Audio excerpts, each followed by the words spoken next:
नहीं, हम फिर कमर कसें, फिर आगे बढ़ें, 1000 बार फेल हो जाए तो 1000 बार हम प्रयास करें। ये मनुष्य जीवन को हम व्यर्थ नहीं जाने देंगे, हम इसे भगवान की प्राप्ति करा के ही रहेंगे। समझ रहे हो ना? हारो मत। जब आपका साधन आगे बढ़ जाएगा तो ये सब प्रपंच छूट जाएगा। अभी साधन ही लड़खड़ा रहा है, बार बार साधन टूट रहा है। 10-5 वर्ष एक रस साधन चल जाए वही सिद्ध हो जाएगा। तो आप थोड़ी मेहनत करो, थोड़ी हिम्मत करो, थोड़ी लड़ाई लड़ो मन से, तभी आप जीत पाओगे। और नाम जप करते रहो। नाम जप करते हो? हाँ, नाम जप करते रहो और लड़ाई लड़ते रहो। ये लड़ाई है बहुत बड़ी लड़ाई, पूरे विश्व को चौपट किए यही मन, पूरे विश्व को चौपट किए। मनमानी आचरण भोग बस इसी में लगाए हुए, परमार्थ ऐसे चढ़ाई और पतन ऐसे है। तो चाहे जैसे जल को छोड़ो तो नीचे की तरफ सद से चला जाएगा, लेकिन ऊपर की तरफ चढ़ाना है तो यंत्र की जरूरत पड़ेगी। ऐसे ही मन को छोड़ो, भोगों में चला जाएगा, लेकिन ऊपर चढ़ाना है तो नाम और मंत्र की जरूरत पड़ेगी। जितना नाम और मंत्र जप करोगे उतना ही मन ऊर्ध्वगामी होगा, और जितना आप छोड़ दोगे उतना ही अधोगामी हो जाएगा। इसलिए खूब नाम मंत्र जप करो, और शास्त्र के अनुसार जो निषेध है उसका संग मत करो। पराई बहन बेटी का संग मत करो, मोबाइल से गंदी बातें मत देखो, गंदे लोगों का संग मत करो, गंदे विचारों को अंदर जब आए तो उनको काटो नाम जप के द्वारा, कोई गंदी क्रिया ना होने पावे, तब जाकर हम आगे परमार्थ में बढ़ते हैं। महाराज जी, नाम जप करते करते कब नाम छूट जाता है और कब गलत चीज में लग जाते हैं महाराज जी, इसका पता नहीं। हाँ, एकाग्रता भी समझ नहीं पाई ना, नहीं तो 1 सेकेंड की भी हरकत को पता चल जाता है मन की। जब आप एकाग्र होंगे ना, अंतर्मुख होंगे, तो 1 सेकेंड के हरकत मन गया। अभी प्रमाद स्थिति है, इसलिए अभी मलिनता है, इसलिए पकड़ नहीं पाते हो, और नाम बढ़ाओ। फिर भी अपने को सौभाग्यशाली मानते हैं कि आपका सानिध्य प्राप्त हुआ, नहीं तो पूर्व कर्म तो बिल्कुल मतलब कब के खत्म हो चुके थे महाराज। हाँ बिल्कुल, नहीं आप हिम्मत करके चलो, जीतना है, हारना नहीं। ठीक है, आप हिम्मत करके चलो। श्री हरिवंश महाराज जी, महाराज जी आपके चरणों में कोटि कोटि प्रणाम। महाराज जी, आपकी सत्संग और भगवत कृपा से हम सच्चे मन से आध्यात्मिक मार्ग में अग्रसर होना चाहते हैं, परंतु जितने आगे बढ़ना चाहते हैं उतना ही आध्यात्मिक प्रतिकूलता, भ्रांति, द्वंद आदि बाधाओं से परास्त होकर आगे नहीं बढ़ पा रहे। ना ही जहां हैं वहां रह सकते हैं, ना ही मार्ग से पीछे हटना चाहते हैं। आपके श्रीमुख से सुना है कि देखो, सबसे खास बात समझ लो, चाहे जिस मार्ग का पथिक हो, चाहे ज्ञान मार्ग का, चाहे योग मार्ग का, चाहे भक्ति मार्ग का, तेषाम शतत युक्तानाम भजताम प्रीति पूर्वकम ददामि बुद्धि योगम तम येन माम उपयांति ते। प्रेम पूर्वक जब तक भजन नहीं करोगे तब तक बुद्धि का परमात्मा से योग नहीं होगा। जब तक बुद्धि का परमात्मा से योग नहीं होता, प्रकृति से योग होता है, तो प्रकृति विषम है, सुख दुख, मान अपमान, हर्ष शोक, लाभ हानि, ये द्वंद्व व्यापते रहेंगे। इसलिए डट के भजन करो, सब खत्म हो जाएगा। जो गुरुजी ने नाम दिया है या जो नाम प्रिय, डट के भजन करो। बारी मथे घृत होए बरु, सिकता ते बरु तेल, बिनु हरि भजन न भवतरी, या सिद्धांत पेल। राधा राधा राम राम राम राम हर समय जपो, देखो कितना विशुद्ध ज्ञान आ जाएगा, देखो कितना आनंद आने लगेगा, हर द्वंद्वों पर विजय प्राप्त कर लोगे। भजन नहीं करोगे तो फिर कोई साधन नहीं, सब साधन शून्य है, भजन अंक है। अंक लगे पर हर साधन 10 गुना लाभ देगा। अगर भजन नहीं हो रहा तो फिर कोई नहीं। भजन बहुत कठिन चीज है, हर समय भगवान का चिंतन करना ये बहुत कठिन चीज है। अगर ये कर ले गए तो इस दुरंत माया से पार हो जाओगे। दैवी हेषा गुणमयी मम माया दुरत्या, ये जो भगवान की दुरत्य माया है, इससे पार वही हो सकता है जो भजन करता है, डट के भजन करता है, हट के भजन करता है। जो माया से, प्रपंच से हट के रात दिन भजन करता है, वो सब द्वंद्वों पर विजय प्राप्त कर लेता है। भजन के बिना सब अधूरी बात है। खूब भजन करो, किसका प्रश्न है? हाँ, भजन करो, सब ठीक हो जाएगा, सब ठीक हो जाएगा। और कुसंग ना होने पावे। अगर भजन हो रहा है और साथ में कुसंग हो रहा है तो ऐसा समझ लो कि गाय दूध देने वाली बढ़िया ले हम दूर रहे चलनी में। चलनी समझते ना, जिससे हम आटा छालते हैं, उसमें गाय दूर हैं। एक बूंद पीने को मिलेगा? नहीं मिलेगा, सब निकल जाएगा। तो आप नाम जप कर रहे हो भक्ति कर रहे हो और व्यभिचार कर रहे हो, गंदे लोगों का संग कर रहे हो, गंदे दृश्य देख रहे हो, गंदी बातें कर रहे हो, तो चलनी में गैया दुहे और दोष दैव को दे, हरिगुरु कहो न मानई अपनो ही फल्ले। वो मानो गाय को चलनी में दूरा कह रहा हमारे भाग्य में दूध नहीं लिखा है, कि पात्र बदल दे, पात्र सही पात्र में दूध तो तुम्हारा भाग्य भी हो जाए। भाग्य से भजन नहीं होता, भजन करने से भजन होता है। भाग्य में भजन नहीं लिखा, भाग्य में दो ही बातें लिखी, शुभ और अशुभ कर्म, पाप और पुण्य, उसका फल सुख और दुख, बस इतना ही लिखा है।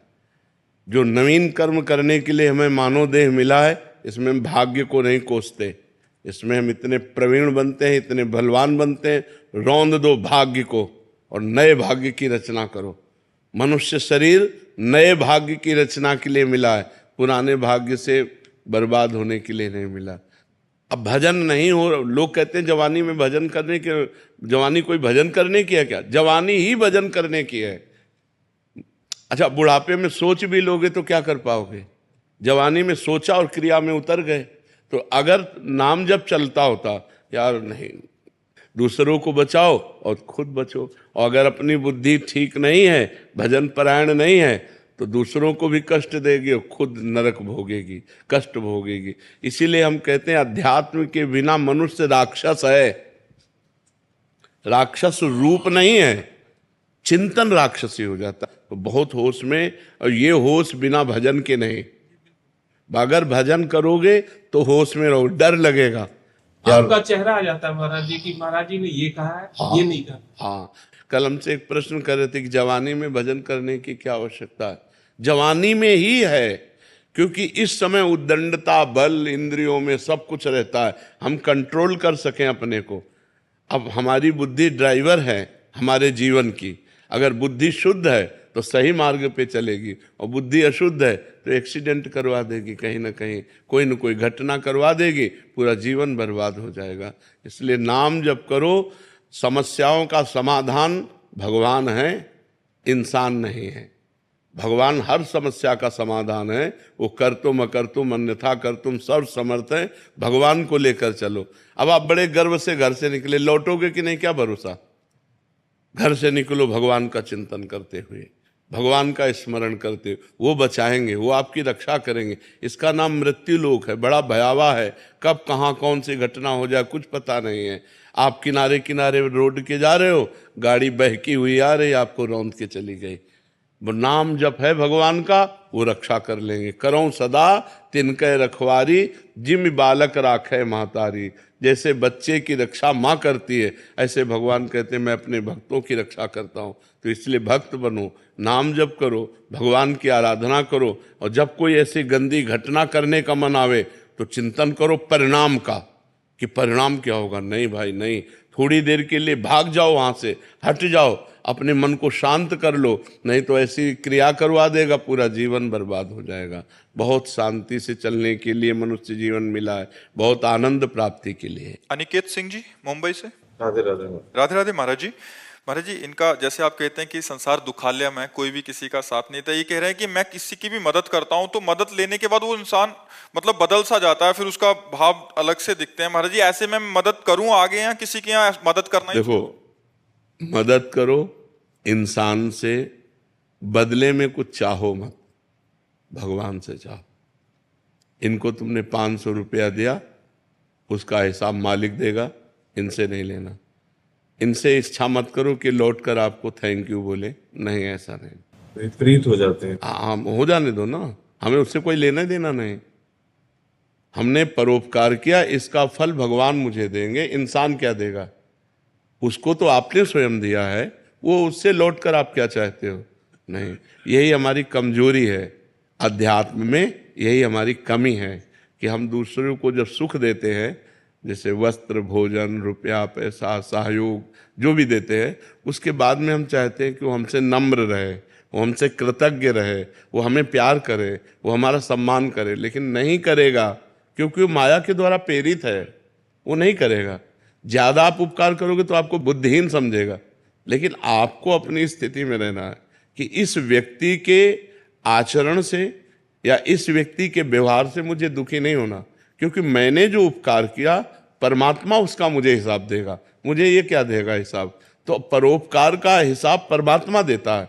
तो हमें परमात्मा से लेना है या व्यक्ति से लेना है? अगर व्यक्ति को आपने पानी पिलाया और हाथ जोड़कर बोल दिया धन्यवाद आपने पानी पिलाया, तो हो गया आपका पानी पिलाने का हिसाब।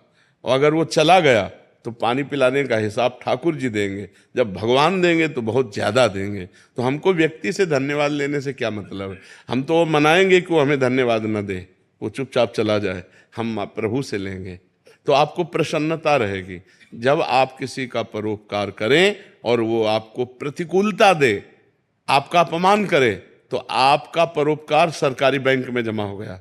अब उससे जो लाभ मिलेगा वो बेचारा व्यक्ति क्या दे सकता था आपको, समझ रहे ना? तो वैसे भी देहाती भाषा में कहते हैं नेकी कर दरिया में डाल, कहते हैं नहीं कि अच्छाई करो और दरिया में बहा दिया, मतलब उसकी याद भी मत करो कि मैंने इसके साथ नेकी की थी, तभी वो नेकी फलीभूत होती है। और हम लोग थोड़ा मनुष्य स्वभाव होने के कारण ये चाहते हैं कि यार थोड़ा सम्मान देता है यार, और ऐसा पक्का है तुम्ही को नहीं, कोई भी करे उसको झटका लगता है, उसको झटका लगता है। लेकिन परमार्थ क्या कहता है? तेरे से थोड़ी लेना है, मुझे तो मालिक से हिसाब लेना है, नेकी कर दरिया में डाल। रवि प्रकाश त्रिपाठी जी, वाराणसी। सतगुरुदेव भगवान की जय। श्री हरिवंश महाराज जी। महाराज जी, मनुष्य जीवन के आत्म कल्याण का सबसे सरल साधन क्या है? इंद्रिय और मन को, जो प्रमथन स्वभाव वाली इंद्रियां हैं, प्रमथन स्वभाव वाला मन है, मथित करके विषयों में लगा देता है। इसको निर्विषय करके परमात्मा स्वरूप में स्थित हो जाना। परमात्मा स्वरूप कोई और नहीं है, आप ही हैं। तत् त्वम आसि, वह तुम ही हो, ये वेद का वाक्य है, उपनिषद का वाक्य है। तत् त्वम आसि, और मैं अपने को भूलकर मनुष्य मान लिया। मनुष्य में अंतःकरण में इतना तन्मय हो गए कि जो मन कहता वो मेरी बात, जो इंद्रियां देखती सुनती बोलती वो मैं कर रहा हूं, ये अज्ञान। अब ये स्थिति है ना कि जो मैं देख रहा हूं तो मैं देख रहा हूं। उस समय ये ज्ञान नहीं होता कि मैं साक्षी हूं, नेत्रेंद्रिय देख रहे, मैं भोग रहा हूं। उस समय ये ज्ञान नहीं रहता कि ये जनेन्द्रिय भोग रही, मैं इसका साक्षी हूं। हर इंद्रिय अपना वर्ताव कर रही, लेकिन वो अपना वर्ताव नहीं कर रहे, वो मैं कर रहा हूं। बहुत सूक्ष्मता का ये विषय अगर समझ पाओ तो इंद्रिय वर्ताव कर रही है विषय में, और हम उसे स्वयं मान रहे हैं। मैं भोग रहा हूं, मैं देख रहा हूं, मैं सुन रहा हूं, मैं बोल रहा हूं, मैं कर रहा हूं। आप नहीं कर रहे हैं, आप अकर्ता पुरुष हैं, आप परमात्मा स्वरूप हैं। यही जानना मनुष्य जीवन का परम कर्तव्य है। यह अध्यात्म की सूक्ष्म वार्ता है। जड़ चेतन ही ग्रंथि पड़ गई, यद्यपि मृषा छूटति कठिनाई। जड़ चेतन की ग्रंथि पड़ गई, यद्यपि झूठी है, कभी पढ़ ही नहीं सकती, पर छूटति कठिनाई। इतना विचित्र हम फंस चुके हैं अंतःकरण में। मन कहता है कि हमको ये दृश्य देखना है, नेत्रेंद्रिय के साथ मिल गया, मुझे ये दृश्य देखना है। अब आप उसको अपना मान लेते हैं, यार मेरे को आज ये देखना है, फंस गए। अब निर्णय नहीं कर सकते कि गलत देखना था या सही देखना था। अगर आप उस समय विवेकवान हैं तो आप मन और नेत्रेंद्रिय दोनों को शासन में लेंगे कि ये गलत दृश्य है, मैं नहीं देखूंगा। ये साधक की बात है। सिद्ध पुरुष तो गलत सही दोनों से ऊपर उठ जाता है। उसके लिए न कुछ गलत है न कुछ सही है। वो न देखता है, न सुनता है, न बोलता है, और देखता सुनता बोलता हुआ भी वो कुछ नहीं करता है। बड़ी दिव्य स्थिति होती है अध्यात्म की। तो मनुष्य जीवन का परम कर्तव्य है भगवत प्राप्ति। हम भजन के बल से अपने अंदर छुपे हुए अज्ञान का नाश करके समस्त इंद्रिय और मन के विजेता बन के भगवान को प्राप्त करें। यही मनुष्य जीवन का लाभ है। देखो, लाभ कहते हैं परिणाम को। परिणाम यदि लाभ तो लाभ, और परिणाम यदि हानि तो वर्तमान के लाभ को लाभ नहीं कहते। परिणाम में आइए, जब आपका शरीर छूटेगा तब 5 पैसा नहीं जाएगा आपके साथ, तो परिणाम में तो घाटे में हो गए। परिणाम हमें देखना। विवेक क्या करता है? परिणाम देखता है। और अविवेक माने अज्ञान क्या करता है, वो वर्तमान देखता है कि यार अभी भोगो, अब 5 मिनट भोगा और जीवन भर जेल काटा, लाभ तो नहीं हुआ ना। 5 मिनट की क्रिया और आजीवन कारावास। अगर वहां थोड़ा ज्ञान कर लेते तो बच जाते। तो ज्ञान क्या करता है, वो हमें परिणाम दिखाता है। अज्ञान क्या सिखाता है, इधर ले ही नहीं जाएगा, वो परिणाम की तरफ ले ही नहीं जाता। और मनुष्य जीवन विवेकवान होना चाहिए। पशु नहीं कि जो मन में आया सो कर लिया, उसका निर्णय करें हम, और विवेक के द्वारा हम अपने मन और इंद्रियों को शासन में लेकर भगवान की तरफ चलें, अध्यात्म की तरफ चलें, और इस जीवन को भगवत प्राप्ति कराएं। जब हम परिणाम में देखते हैं तो पूरा का पूरा सिस्टम यहां का झूठा है। ये लगाकर, शरीर लगाकर सब सिस्टम झूठा है। अभी प्राण निकले तो न पत्नी, न पुत्र, न परिवार, न जमीन, न बैंक बैलेंस, न शरीर, कुछ नहीं। किया हुआ आपका पाप और पुण्य कर्म वही आपके साथ जाएगा। अगर हमने इस संसार में रहते हुए भगवान का भजन कर लिया, कोई पाप कर्म नहीं किया और भगवान को प्राप्त कर लिया, तो मानव जीवन का परम लाभ, आप बहुत प्रतापवान होकर दिव्य विमान पर बैठकर भगवान के वैकुंठ धाम की यात्रा होगी। जो राम उपासक है साकेत धाम की उपासना हो, शिव है कैलाश धाम की, प्रिया प्रीतम के हैं निकुंज की। ये हुआ परिणाम कि आपका जय हो कहते हुए मंगलमयी यात्रा। नहीं तो दुनिया में लाखों का मेला जुड़ा, हंसा जब जब उड़ा तो अकेला। पूरा जीवन झूठे में गया कि नहीं गया, फाइनल पे आओ। जैसे हम हंसी वाली बात कहें कि किसी आपको ऐसे देश में भेजा जाए जिसमें सब सुविधाएं आपको दी जाएंगी, सब सुविधाएं, खूब कमाओ खाओ मौज लो, लेकिन जब वहां से निकाले जाओगे तो कपड़ा तक उतरा लिया जाए, ऐसे देश में रहना पसंद करोगे? इसी देश में रह रहे हो। शरीर तक उतरा लिया जाता है। ये शरीर जीवात्मा का कपड़ा है, शरीर तक छिलवा ले, जला दिया जाता है, नष्ट कर दिया जाता है। बोलो हम लोग ऐसे देश में रह रहे हैं जिसका नाम मृत्यु लोक है, और राजी है, और जिस कार्य के लिए आए उस कार्य से मतलब नहीं है। कार्य के लिए आए हैं मोक्ष, मुक्त होने के लिए कि अब दोबारा मुझे इस संसार में नहीं, अब भगवान के दिव्य देश में, भगवान के दिव्य राज्य में अगर यहाँ आए भी तो कर्म बंधन मुक्त होकर के आवे, कर्मों में बंधे हुए नहीं। इतना दुख है संसार में, दुख ही दुख, आप जिधर देखो दुख ही दुख, दुखालयम शाश्वतम। और इसमें हम राजी हैं, दूसरे के 100 लेके जा रहे हैं, बोल रहे हैं राम नाम सत्य है, लेकिन अपनी समझ में नहीं आ रहा कि सत्य है क्या।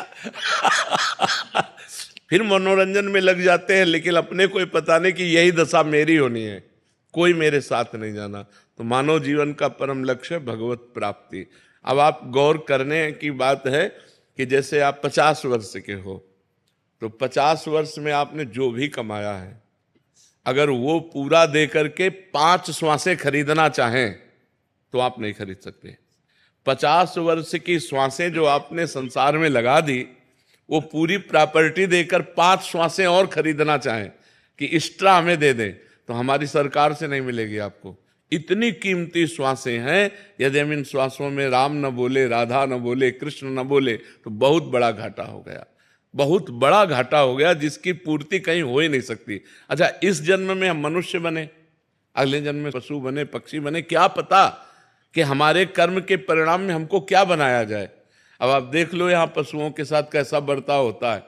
ऐसे पैर बांध दिए और नीचे से आग लगा दी, जिंदा वो आधा घंटे में जल जल के भुनता है, और वो तो मौत से खाते हैं, लेकिन उसकी दशा देखो, वो भी जीव है, चाकू से उसको काटते हैं, मारते हैं। जीव तो जीव है।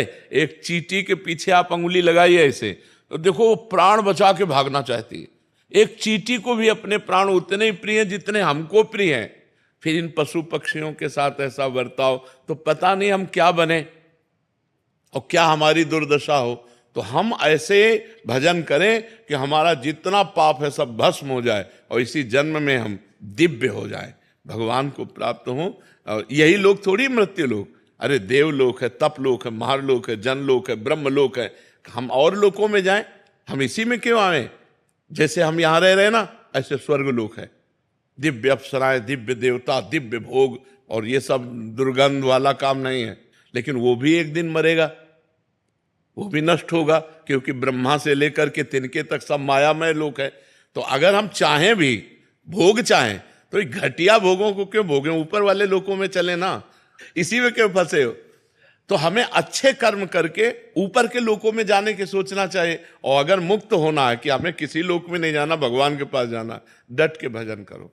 भजन के बिना मनुष्य जीवन बहुत कीमती जीवन है। देखो लिखा है, बड़े भाग मानुष तन पावा और सुर दुर्लभ सदग्रंथन गावा। सदग्रंथों ने गाया कि देवताओं को दुर्लभ है। अब बताओ देवताओं को क्या दुर्लभ है यार? और लिखा है देव दुर्लभ देहि दुर्लभो मानुषो देहो। देव दुर्लभ क्यों कहा गया? क्योंकि देवता भजन करके भगवान को नहीं प्राप्त कर सकते, आप भजन करके भगवान को प्राप्त कर सकते हो। पर इतनी बात की दुर्लभता है। अगर ये दुर्लभता नहीं प्राप्त की तो तिनते खरसूकर स्वान भले। क्यों? क्योंकि वो अपने कर्मों को भोग कर ऊपर उठ रहे हैं और हम ऊपर से अब नीचे गिर रहे हैं। मनुष्य शरीर सबसे ऊपर है, 83,99,999 योनियों के बाद ये मनुष्य शरीर है। अगर अब हम चूके तो हम नीचे गिरेंगे, ऊपर तो है नहीं। तो हम चूके ना, हम ऊपर की तरफ इससे बढ़े। अगर हमारा मोक्ष ना हो तो जैसे गीता जी में लिखा हुआ है कि जो मेरा भजन करने वाले हैं वो नष्ट नहीं होते। अगर आप किसी विषय के प्रेम में भगवान की प्राप्ति नहीं कर पाए, भजन कर रहे हैं, मान लो आप विषयी पुरुष हो और भजन कर रहे हो, तो आपको स्वर्ग ले जाया जाएगा, वहां के दिव्य भोग भोगाए जाएंगे और फिर मृत्युलोक में श्रीवान कुलवान धनवान के यहाँ जन्म होगा और फिर भजन का योग मिलेगा। और फिर आप मतलब आपका अमंगल हो ही नहीं सकता। भाव कुभाव अनख आलसहु नाम जपत मंगल दिस दसहु। दसों दिशाओं में आपका मंगल होगा। इसलिए भगवान की प्राप्ति करना मनुष्य जीवन का परम